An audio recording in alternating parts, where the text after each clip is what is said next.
T.C. Christensen and Katie Payne, thank you so much for taking the time. Yeah. Thank you. I'm so happy to have you here and talk about this amazing film. T.C., I'd love to start with you, but I'm curious, if someone came up to you and was curious about your movie, The Cokeville Miracle, what would be your elevator pitch to be like, this is what this story's about? Overall, I think The Cokeville Miracle it's an amazing story because it's at the same time it's terrifying and it's beautiful. And to have that contrast in one story, it makes for a good story because it really can take you down into the depths and then it raises you up higher than you would have thought you could. No, I love that. I love that answer. And Katie, of course, this is, I would say, a lot more personal of a film because, of course, you experienced it in real life.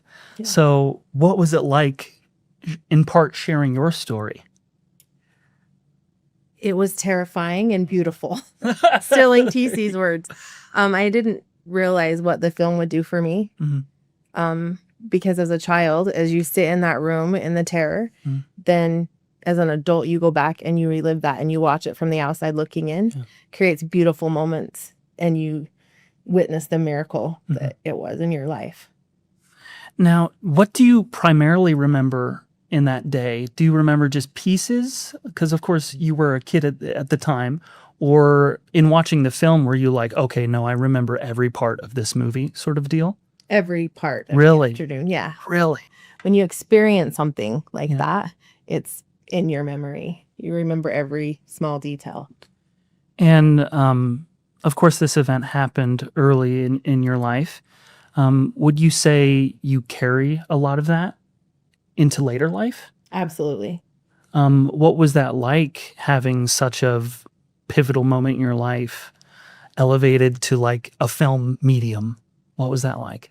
So it creates a lot of things in your life. And you face basically mortality as a child. You look at the world very, very differently. And so as you grow up, you understand that you don't take life for granted and you celebrate life. And then when you become a mother, you take just a few more minutes to rock your child because you understand that. And then that's the beautiful sides of it. But then there's also the hard side that people don't understand, from the PTSD from that, from the triggers that hit, from the hard parts of that. So it's a balance of both. Thank you so much for sharing that. And of course, TC, you heard about this story and you're like, okay, I would like to make a film about this. What led you to that decision to make a film? Well, I never decide, I'm going to make a film about this subject. Really? I kind of stick my toe in and start doing some research and then start with a script. And it's not until I have a script that I'm passing around and people seem to be touched by it and interested in it, then we pull the trigger and make the film. And that was a process. The research on this was fascinating, to see the story of David Young, who takes over an elementary school, 154 people inside a small classroom. And why is he doing this? And, the conflict that creates. It was a lot of people that we wanted to talk to and did talk to that were involved with it. Katie was one early on. When I first met Katie, her whole attitude was, what? Leave me alone. Leave me alone. Don't touch me. We don't need this in this town. Interesting. I remember your impassioned plea with tears in her eyes saying, please just go away and don't make this film. Wow. And I didn't. So I'm sorry. I've never apologized to you, Katie, but I didn't. We just knew that it was a story that had not been told in the way that I wanted to tell it. This film, actually, this was made as a film. One of the networks did it probably 10 years earlier. than we did. And I saw the film and I was thinking, oh no, they've already made a film about this. And I saw the film and I just felt like they did not catch any of the important points that I think this story is about. And I think we can do it justice. So sorry. It's fine. We're friends now. It's fine. Yeah. Okay. Well, I love that you shared Katie's response. Was that the primary sort of response from the townspeople, or were you getting different responses when you said, "Hey, I'm thinking about pursuing this story as a movie"? We held a town meeting. We held two Really? town meetings where we invited the town, whoever wanted to come, and voice their opinions. And I would say you were part of maybe 20% or 25%, would you say? There was another, a third or so that felt like, yeah, I've just seen. Fortunately, we had just had one of our films come out, and quite a few of those people had seen it and liked it and felt like, okay, maybe this could be a different thing. There was also about a third of the room that I think were a little more passive about it and just, I don't know. We'll see what you do. It depends on what you're really about. Yeah. I think just hearing that makes me think that to even have a town hall meeting to ask the opinion, I feel like is a step of respect, showing that like, hey, I care for this story, I care for this town. Is that something you had to grow into, Katie, to where like your first reaction being like, please leave us alone? Did you have to grow into this whole like, okay, TC's approaching this in the right way? I did. I think for me, what you have to understand is you're going to take one of the most awful days in my life and you're going to put it on the big screen. That's really scary because at that time, I wasn't at the place that I'm at now. There was still a lot of healing that I had to do. And so I did want him to just leave us alone and allow us that time to heal. And as some of my friends had reached out to me and said, we're still not okay. He can't expose this part of our life. I mean, at that point, I hadn't even told my children. And so I did have to grow into that. And I did. And I met several times with TC. And he was very respectful, very kind, very compassionate. And very handsome. Sure. Yeah. Yeah. And very handsome. But that's the thing. And I remember I said to you, if you're going to do it, I don't want to be that little girl in the room, not knowing what's going on. So please let me know. And then I gave you a list of a few things I wanted to happen. And I don't know if you even remember, but every single one of those things you did. And I don't know if that was from me, but that was huge for me. That was huge for me to get to know you and get to know the respect and that he had for us, that he wanted to do it right and that he would offer that compassion. So yeah, it took me a while. And one of the things we made sure we did was invite any of the people that were in room 4, that's the schoolroom number that this happened in. If they were in room 4 or even just from Cokeville, come down and watch us and be there on the set. And Katie was a big girl and she came, and I loved that support. And our crew and cast, it made all the difference that they would be in this room and then out in the hall were people who lived it, and they could step out there and an actor could come to Katie and say, what were you thinking about this? What were you feeling about this? What did you have those kind of things? Actors love that. No, yeah. And I'm sure you had a lot of those kind of conversations, did you? Yeah, we did. A lot of them. The actors would come and talk to us and say things. I was telling TC that the first time I met the actor that played Doris, she's David Young's wife, she stood behind me as I was watching the film screen as they were filming. And I talked to her because I had avoided her all week. And she stood behind me and we had a conversation, and I turned around and saw her and kind of like was shocked. And she said, it's okay. I know you've been avoiding me. So there were those moments that they understood and the actors showed compassion and respect. Really? So what was the feeling, just to kind of dive into that set experience, if you will? What was the feeling on set? Was it balancing the whole like respect that you brought up, TC, of trying to capture the moment correctly, while also having actors come up to you, Katie, and be like, "Hey, bring me into this moment of your life that is scary and was traumatizing." What was it like on set? Just TC or Katie, if you'd like to share your thoughts. I think for me, there were beautiful moments, but there were really hard moments. Right. So those actors were able to come out and they were able to see the tears streaming down our face as we witnessed things, as we relived that. And so I think for them, there were somber moments, there were fun moments, there were moments we laughed together, there were moments we cried together, and all the rest of us that were there in room 4, as we watched that, we healed together. And those actors saw that. And I think that really helped balance them out and offer the respect and the somberness and make it the beautiful film that it is. And TC, of course, as the director, you capture a set and you're leading it towards a goal. What was that like? Well, you know, I have a lot going Yeah. when we're filming. I'm also the director of photography. I've got a shot list and all these things I want to do. So I have a lot of perfunctory kind of duties that I'm trying to do.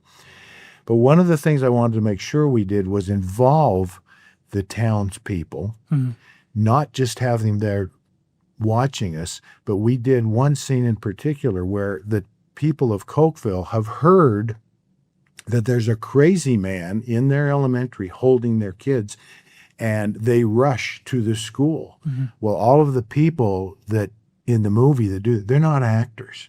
It's Really? and they came, and I just kind of gave them a little emotional trigger, reminding them there's nothing they can do. They're standing there. The police won't let them. They shouldn't be running, going in there. This is all happening, and they had to stand behind barricades, and all they could do was pray and love each other for these kids that were in there. They were as good as any actor Really? I could, because they knew it. Yeah. They'd lived it. Yeah. And that was all they needed to hear, is just to know where they were in this story, and roll cameras. And we got just some terrific reactions and shots from the non-actors. Katie, what was that like? Did you feel like some people struggle with, like, oh, there's a camera there, I need to pretend? But to TC's point, like, you don't have to dig too far into yourself to find these emotions. Right. So was it very natural, or did it feel like you were on a set? For me, I'd been at the set all week. Yeah. So I knew what that felt like. But the second, so my mother was there with me, my brother was there, and my daughter. So the second we ran across that street and had to stop, it was like you were there. So I knew what it was like to be inside, but then it was a whole nother level to think, I'm standing here with my 14-year-old daughter, and she would have been on the outside wanting to get in. So yeah, the cameras went away because you're already the cameras went away as you're standing there with people that you experienced that with, and community people that loved you after and helped you through that. So yeah, it was like we were there. And thank you so much for sharing that. And I'm in so much agreement with what both of you are saying as far as you were able to capture these moments. I think it comes across so strongly in the film. And I just have to say, if you haven't seen the film, it's angel.com/Cokeville Live. You can find it there. Join the guild. Watch this movie. It's very much worth your time. All of this raw emotion and power that we're talking about is so palpable in the film. You're really going to enjoy it. You're gonna cry. You're gonna laugh. You're gonna be filled with hope as well as sorrow. But it's just very, very powerful. So thank you so much for sharing that. I'd also love to just jump into balancing the storylines of the film, because of course you're jumping back and forth between the people outside the school, the people in the school, everything else like that. TC, to you, we follow a character named Ron Hartley. What led you to the decision to follow that character specifically in his storyline? I wanted to find a protagonist, and that has to be someone who has a goal. Ron Hartley was a sheriff. He's a parent of many kids that they had inside the building. So easy with the goal part. Mm. But one of the things that really, for me, makes a protagonist come alive is they have to change. Mm-hmm. And I knew from the story and meeting Ron and Claudia Hartley, that Ron changed. He actually, as we portray in the film, was having a kind of a faith crisis. Mm-hmm. If you've been around law enforcement people, that's a common thing. You know, they're out there in the dregs of society, and that's all they see is all this crap going on. And then to come and be a dad and faith-affirming person, it can be very difficult, and it was for Ron. Mm-hmm. And so I decided for him to go on this journey of not just the incident, but the inner journey of what was going on to him. That's what makes a protagonist. Mm-hmm. So I glommed on to Ron, and he was happy to let me do that. Wow. And I also, to tie that into what you said earlier, you mentioned a lot of the parents were outside the school and really all they could do is hope and pray. And of course, this protagonist, Ron, is also living in that. So to have a faith crisis, I felt it naturally lined up to where part of him, he's like, hey, all I can do is hope and pray. Part of me, the parent side of me, but also like, this is my job. So it's like a war within himself, which I think very much was captured and came out on screen, which I really enjoyed. But of course, you're balancing multiple narratives, not just Ron's, but many other people in the film. What was it like, kind of going from him to into the school? Because you're changing tones a lot of the time. What was it like jumping back and forth between these narratives? Well, we're just trying to keep it straight, you know, as we shoot. Where are we? Who are we dealing with? How should this feel? And I want to make sure that the audience that's live streaming and seeing this knows, even though the bomb went off, none of the children are killed. I don't want people even think that they're going to turn on a movie and watch it and have a massacre, or, you know, like, because that's the world we live in now. This kind of thing happens all the time in schools. It hadn't happened in 1986. This was a new deal.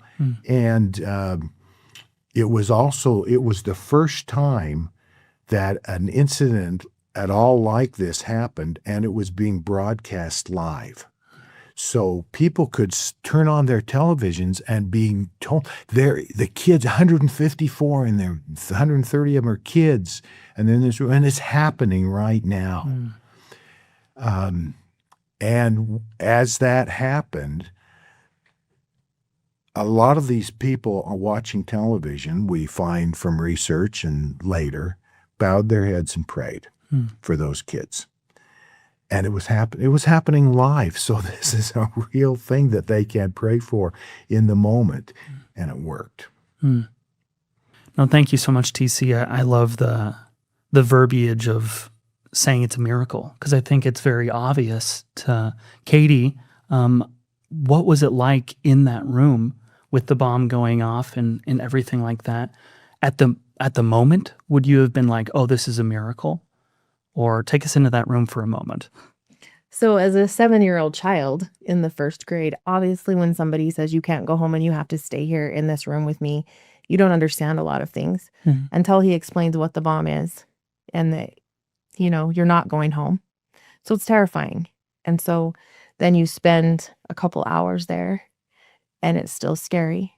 And then your brother comes and gets you and puts you over against the wall, and you're 12 feet from the bomb in the middle of the room. And you're sitting there, and all of a sudden the bomb explodes. And you feel it. You hear it and you feel it, and it pushes you back against the wall. And it's instant black.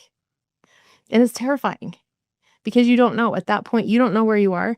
And there's chaos in the room, and there's teachers screaming, get down, because they don't know.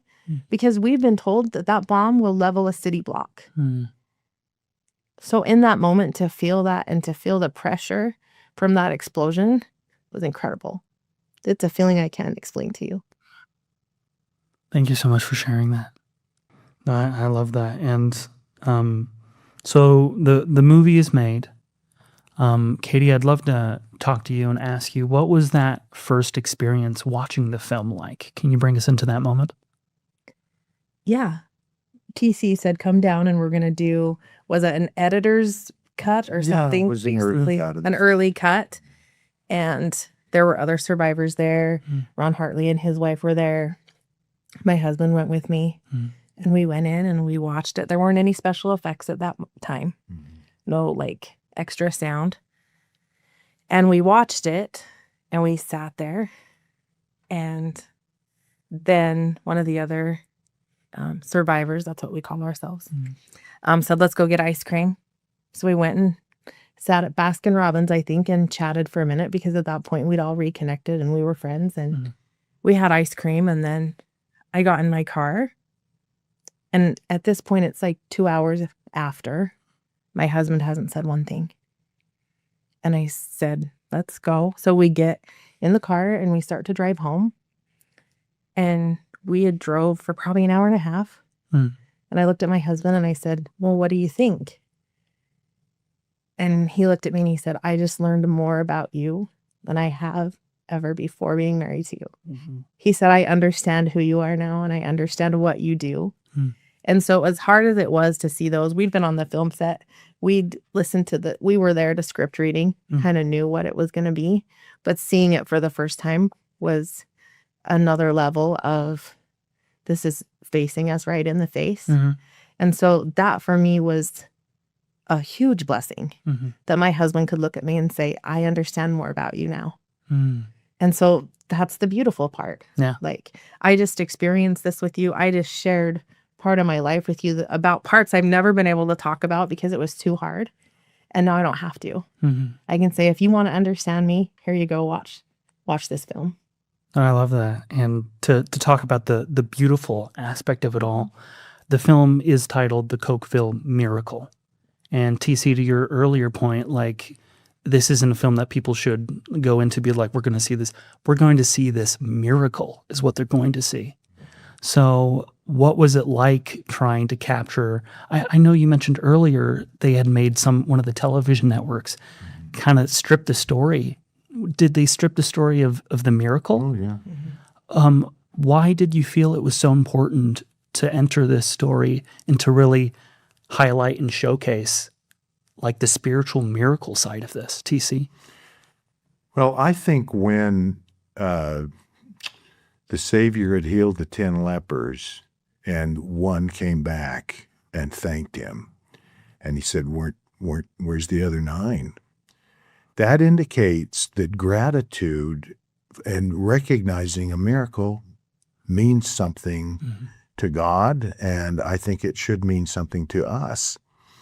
And so I wanted to bring this miracle out and have more people recognize it and know it. And because of the experience that Katie and all those people in the classroom went through, I was able to have a story that I felt like I could do something with and make it into a movie, and I wanted to do it so that more people would realize that God still performs miracles today. Oh, that's great. And I love the recognizing and giving praise or credence to like it being a miracle. I think reframing the whole thing to where someone might drive by that school before the film and being like, that's where that awful, terrible tragedy happened. But now after the film, it reframes it to where it's like, that's where that miracle happened.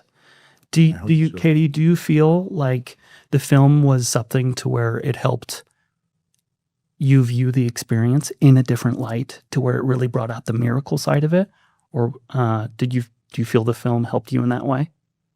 The film did help me in that way. Like I said earlier, it helped me view it with my adult self, looking back on the child self. And because the trauma side and the fear side, that was part of who I was.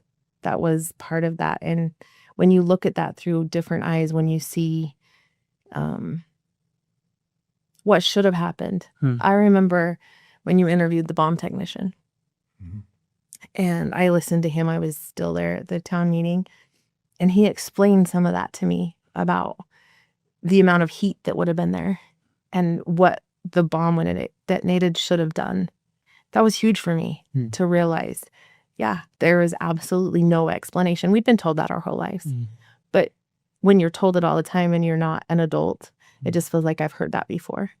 And so for the first time, I was able to watch it. And I was able to hear it from the bomb technician's mouth of what should have happened and what he thought he was walking into and the miracle of that. And I was talking to my dad and I said, how long did it take us to get out of that room after the bomb detonated? And he said it was under 3 minutes. But that entire room cleared. Wow. And that was 154 people. Yeah. Under 3 minutes. And every single one of them were accounted for. Except for David and Doris Young. Yeah. Under 3 minutes in complete total black that you could not see your hand in front of your face. Wow. Somehow we got out. That in itself is a miracle. Yeah. That's wow. That's extremely powerful. You know, I want to make sure your audience knows too that one of the reasons I felt good about doing this story, you know, it's a little touchy about miracles and is it really a miracle and what will people think and so forth. Had this been something that happened to one person and they had the miraculous thing happen to them, I don't think I'd have made the film. But this film and this story had so many, especially children, that had miraculous things happen to them. It's like, you know, in the mouth of 2 or 3 witnesses, I felt totally justified and secure in showing that because it was not just happening to one person. There were really quite a few that would stand up and say, I saw a miracle. Since the Cokeville Miracle, there have been, sadly, a lot of school shootings. All this is almost common now to hear about that. And I don't want anyone who watches our film to think that I think somehow these people are better than those people. Why did the people at Sandy Hook not get a miracle? And the people of Cokeville did get a miracle. And the only thing I know to say to that is, I don't know why some got miracles and some have not. But just like in Christ's day, not every leper was healed. Not every blind person in all of Judea was made to see. And I don't know God's ways of why some are decided and some, but what I do know is Cokeville had a miracle. And so I want to show it. Yeah, I love, Katie, when you said how many folks were in that room? It was 154. Like, just hearing the number takes your breath away. And I feel like it's so obvious in a way to where it's like, what? That's crazy. And like, oh man, it's so powerful. So thank you both so much for TC pursuing this story and Katie telling your story. I think it renounds for everyone's benefit. I think if you haven't seen this movie, I'll just call it out one more time, angel.com/Cokeville Live. You'll find it there. Join the guild. Well worth your time. So, TC, a question for you. There are a bunch of different ways you can distribute a movie or just try to get the movie out to as many eyes as possible. What was behind your decision to bring this movie to Angel specifically? Well, to put it bluntly, Angel gets it. Being a filmmaker that makes films that have hopefully morals and some good things to say about life and God and living on this earth, it's hard to find distributors who get it because most of them are looking for the type of films that we mostly see in streaming and in theaters these days. And Angel has found you an audience that wants to see more come of this kind of positive side of life.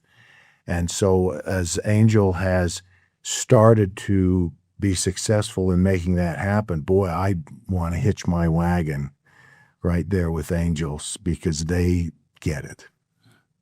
Thank you for sharing that. And of course, the Guild is constantly growing. I think we passed 1.5 million not too long ago. So that's millions of pairs of eyes that are going to see this movie.